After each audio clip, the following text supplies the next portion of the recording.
नमस्कार मित्रों, astro talkies में आप सभी का स्वागत है। कर्म विपाक को लेकर के हमारी यह चर्चा चल रही है, हमारी श्रृंखला चल रही है। आज का जो हमारा एपिसोड है वह तुला राशि के चित्रा नक्षत्र के चौथे चरण को लेकर के है। यानी कि यहाँ पर जो एनर्जी का समागम होगा वह क्या होगा, तुला से शुक्र आएंगे, चित्रा से मंगल आएंगे और जो उसका पद विशेष है वह वृश्चिक नवमांश में आता है। तो मंगल की ऊर्जा यहाँ पर बहुत अधिक होगी। यानी कि शुक्र सुख को पाने का काम करता है, साथ में दो मंगल, यानी कि मंगल नक्षत्र के कारण और मंगल पद के कारण। तो यहाँ पर मंगल की जो ऊर्जा है वह दुगना हो जाती है। जबकि पिछला जो एपिसोड था यानी कि चित्रा नक्षत्र का तृतीय चरण, वहां पर जो ऊर्जा थी वह शुक्र की ऊर्जा उसमें ज्यादा होती थी, क्योंकि जो पद विशेष था वह तुला नवमांश में आ जाता था। यानी कि चित्रा नक्षत्र का तृतीय चरण तुला नवमांश में होता था। तो ऐसा होने से क्या होता था कि वहां पर जो शुक्र की एनर्जी है, आप जिन भी जातकों को देखेंगे, आप अगर ऐसा देखते हैं कि तुला राशि है, चित्रा नक्षत्र है, तीसरा चरण है या चौथा चरण है, तो आप इसमें विशेष एक अंतर पाएंगे। तो अंतर इसी प्रकार से निहित होगा, ऐसे होगा कि उसमें जो तृतीय पद है उसमें शुक्र की ऊर्जा ज़्यादा है और ये जो चौथा पद है इसमें मंगल की ऊर्जा अत्यधिक होगी। और मंगल कहाँ का स्वामी बनता है? मंगल एक तो द्वितीय भाव का स्वामी बन जाता है और ठीक सामने जो उसके राशि है, यानी कि अपोजिशन में जो राशि है वहां का स्वामी बनता है। तो ऐसे में जो ऊर्जा है वह विशेष महत्व रखती है, मंगल की ऊर्जा आ जाती है, दूसरे व्यक्ति का प्रभाव जाता है, उसकी वजह से व्यक्ति जो है वो अपना थोड़ा सा कैरेक्टर खो देता है। तो यहाँ पर जो शिव जी और पार्वती जी ने कर्म विपाक संहिता में जो बात बताई है कि क्या किसी ने पूर्व जन्म में किया था, तो इस नक्षत्र विशेष के बारे में कहा। यानी कि चित्रा नक्षत्र के चौथे चरण के लिए शिव जी कहते हैं कि एक प्रतिष्ठान नामक पुर में एक वेद कर्म से भ्रष्ट एक ब्राह्मण रहता था। कहने को वह ब्राह्मण था, लेकिन उसका पूरी तरीके से पथ भ्रष्ट हो चुका था। अब वह क्या करता था, नित्य प्रति उसका जो दिनचर्या थी, मछली खाना, मांस खाना, मदिरा पाना खाना और ऐसा करना, ऐसे करने से क्या होता था, और वह इसका बिजनेस भी करता था, बेचता भी था। तो मांस का बिजनेस कर रहा है, मदिरा का बिजनेस कर रहा है और साथ में उसका प्रभाव भी क्योंकि बिजनेस जिसका करोगे उसका प्रभाव आपके शरीर पर आएगा। तो यहाँ पर बात क्या हुई कि अब मदिरा पान करेंगे तो आप कैसे अपने मठ में रहेंगे, और इसी प्रकार से मांस खाते हैं तो उसका जो जीव होता था, जो जीवित था, उसके मांस को खा रहे हैं, यानी कि डेड बॉडी के मांस को खा रहे हैं। तो ये पाप कि क्या इतना भक्षण करना आवश्यक है कि आप मांस को खा लें। तो ये जो तुला राशि है, अब चूंकि ये ब्राह्मण से संबंध रखती है, राजा से भी संबंध रखती है, लेकिन यहाँ पर जो प्रभाव आ रहा है वो देखिए अपने कर्मों के अनुसार यह प्रभाव आ रहा है। अब उसकी जो पत्नी थी वह परम सुंदरी थी, बहुत ही सुंदर थी, लेकिन उसका भी यही हाल था, वह भी अपने पथ से भ्रष्ट हो चुकी थी, अपने चरित्र से भ्रष्ट हो चुकी थी और अपनी पत्नी, अपने पति का या पत्नी का तो वह कहना नहीं बनता, क्योंकि यह जो राशि है, यह जो नक्षत्र है और नक्षत्र का जो पद है वह स्त्री या पुरुष, तो जैसा हो वैसा अकॉर्डिंगली आप इसको देखें। तो यहाँ पर पूर्ण तरीके से पत्नी भी भ्रष्ट थी, यानी कि दोनों के ऊपर भी उस क्रूर मंगल का प्रभाव था। तो वह किसी की, क्योंकि मंगल अपोजिशन में राशि है तो मंगल ऐसे किसी का कहना नहीं मानने वाला, तो मंगल की वजह से वो जो ऊर्जा है, वह जो मंगल की जो शक्ति, उसके कारण वह किसी का कहना नहीं मानती थी, यहाँ तक कि अपने पति का भी कहना नहीं मानती थी। तो इस प्रकार से वह अनाज्ञा कारिणी थी और व्याभिचारिणी भी हो गई। तो इस प्रकार से ये देखिए दोनों के जो पाप हैं उनको समझिए। ये पाप क्या है? मांस मदिरा ये सब का सेवन करना, व्याभिचारी होना, अपने चरित्र को यहाँ पर खराब करना है। एक स्त्री या पुरुष का एक अपना एक स्ट्रॉन्ग कैरेक्टर होता है, जिसकी वजह से उसमें देवता भी प्रशंसा करते हैं। लेकिन अगर ये कैरेक्टर अगर स्ट्रॉन्ग नहीं है तो यहाँ पर देवता प्रसन्न नहीं होते। देवता तो छोड़िए, अगर अपने घर का ही कुछ हो तो घर में ही अगर ऐसी बातें होती हों तो घर के में लोग जानते हैं तो उसमें भी वह प्रसन्नता का भाव नहीं रहता है। जब प्रसन्नता का भाव नहीं होता है तो उसमें आशीर्वचन भी नहीं निकलते हैं। अब क्या हुआ कि इस प्रकार से यह जो व्यक्ति था और उसकी जो पत्नी थी, यह दोनों अपना जीवन काटते रहे, इसी प्रकार से चलता रहा और एक समय आया कि उनकी मृत्यु हो गई।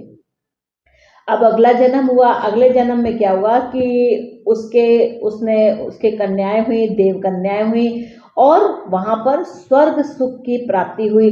खूब प्रकार से उसने स्वर्ग का आनंद लिया। लेकिन एक समय क्या हुआ, कुछ तो उसने पुण्य कर्म किए ही थे, लेकिन जब पुण्य क्षीण हो गया तो उसकी मृत्यु लोक में एक बड़े कुल में उसका जन्म हुआ और वहां पर धनी कुल, वह जो कुल था वह धनी था, परंतु पहले की जो उसकी पूर्व जन्म की जो स्त्री थी उसी स्त्री से उसका विवाह हुआ। तो यहाँ पर मृत्यु लोक में जन्म हुआ। साथ में जो कुल था वह बड़ा भी था और धनी भी था। तो यहाँ पर क्या हुआ था, क्योंकि उसने इतना सारा मद्यपान किया था, दूसरे जीवों की हत्या की थी, हत्या करके उसके मांस को भेजा था। निर्जीव वो जो बेचारा जीव जो मर चुका है उसके मांस का भक्षण किया, जबकि इस धरा पे बहुत सारा धन धान्य मौजूद है, यानी कि हरी सब्जियां हो गए, अनाज हो गए, इतना सारा सब कुछ मौजूद है। इसके बावजूद भी मांस और मदिरा का सेवन किया, उनका भक्षण किया। अब क्या हुआ कि इस जन्म में ये जो उसने पूर्व जन्म में किया था उसके कारण उसका जो इस जन्म का शरीर था वह व्याधिग्रस्त हो गया। तो भगवान कहते हैं कि गायत्री मूल मंत्र का 1 लाख जप करें, यानी कि जब गायत्री मूल मंत्र को आप विधिवत समझते हैं, समझ बूझ करके आप किसी आचार्य से उसको सुने, उसके अर्थ को पूछें तो वह बता पाएंगे कि गायत्री मूल मंत्र का अर्थ क्या है, उसको अपने जीवन में कैसे उतारना है। इसके बाद उन्होंने कहा कि इसका जो है दशांश हवन करें, तर्पण करें और मार्जन करवावे। साथ में उन्होंने कहा कि सूर्य का व्रत करें, यानी कि रविवार के दिन आपको व्रत करना है, क्योंकि तुला राशि में सूर्य जो होते लाभ लेना है। क्योंकि अगर तुला राशि है तो एकादश भाव की राशि आ जाती है, सिंह की राशि आ जाती है, यानी कि लाभ देने का काम केवल सूर्य भगवान ही करने वाले हैं। तो सूर्य का आप व्रत करें। और एक और बहुत अच्छी उन्होंने रेमेडी बताई कि दोनों ही लोग, यानी कि पति और पत्नी, प्रयाग में जाकर के माघ के मास में दोनों लोग विधिवत स्नान करें और स्नान करने के बाद आपको दान भी करना है तो दान करेंगे। स्नान करते, माघ का महीना हो, प्रयाग का स्थान हो, वहां पर आप संगम में स्नान करें। स्नान करके वहां पर दान पुण्य यथाशक्ति जो आपकी शक्ति हो उसके अनुसार से करते हैं तो आपके पापों में जो है कुछ मुक्ति का भाव आता है। आपके अंदर कम से कम इतना तो आता है कि मुझको अपने इन पापों की मुक्ति के लिए मुझे प्रयाग जाना चाहिए और प्रयाग में जाकर के हम दोनों लोग, यानी कि पति और पत्नी दोनों लोग वहाँ पर स्नान करें और स्नान के बाद कुछ दान पुण्य करें। तो यहाँ पर उन्होंने यह रेमेडी बताई। इसके साथ साथ एक रेमेडी और बताई। उन्होंने कहा कि जो गाय दूध देती हो, जिसके एक बछड़ा या बछिया हो, ऐसी गाय को दान करें। अब देखिए, गाय बछड़ा खरीदना ये सब तो बहुत ही किसी किसी के लिए तो बहुत ही महंगा होगा। तो आप ऐसे कर सकते हैं कि जहाँ भी कहे गाय हो, आप उसकी सेवा के लिए आप थोड़ा कुछ कार्य करें। सेवा नहीं कर सकते हैं तो उसके भोजन का प्रबंध करें। भोजन नहीं दे सकते हैं तो वहाँ पर आप कोई शेड वगैरह, यानी कि गाय की रक्षा के लिए आप कुछ काम करें। इसके साथ ही जो शिव जी ने जो बात कही, उन्होंने कहा कि उपजाऊ जमीन ब्राह्मण को दान में दे। तो ऐसा करने से जब परिवार की समृद्धि होती है, यानी कि उपजाऊ जमीन, यानी कि किसी के लिए आप रोजगार का साधन बनाएं, किसी के लिए आप भोजन की व्यवस्था करा दें कि साल भर का आपने 1 बोरे गेहूं या चावल या दाल या सब्जियां आप उस ब्राह्मण को नियमित रूप से दान करें। तो ऐसा करते हैं तो आपके पापों की मुक्ति का साधन बनता है। तो भगवान ने कहा है कि यहाँ पर रोगी जो है वह रोग से मुक्त हो जाता है, और जिसके संतान ना होती हो उसके भी वह संतान होती है। और ईश्वर की सबसे बड़ी बात है, और कुछ हो ना हो, घर परिवार में शांति बहुत आवश्यक है।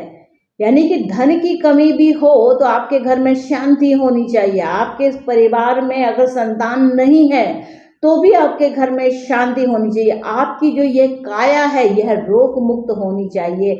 ऐसा भगवान कहते हैं कि इस तरीके की जब रेमेडीज की जाती है, ऐसे उपाय किए जाते हैं, तो निश्चित तौर से शारीरिक सुख में वृद्धि होती है और मानसिक सुख में भी वृद्धि होती है। तो मित्रों, ये था तुला राशि चित्रा नक्षत्र के चौथे चरण को लेकर के कर्म विपाक संहिता में संग्रहित जो शिव और पार्वती का जो संवाद है, उस संवाद पर आधारित ये बहुत ही सुंदर उपाय आप इनको कीजिए।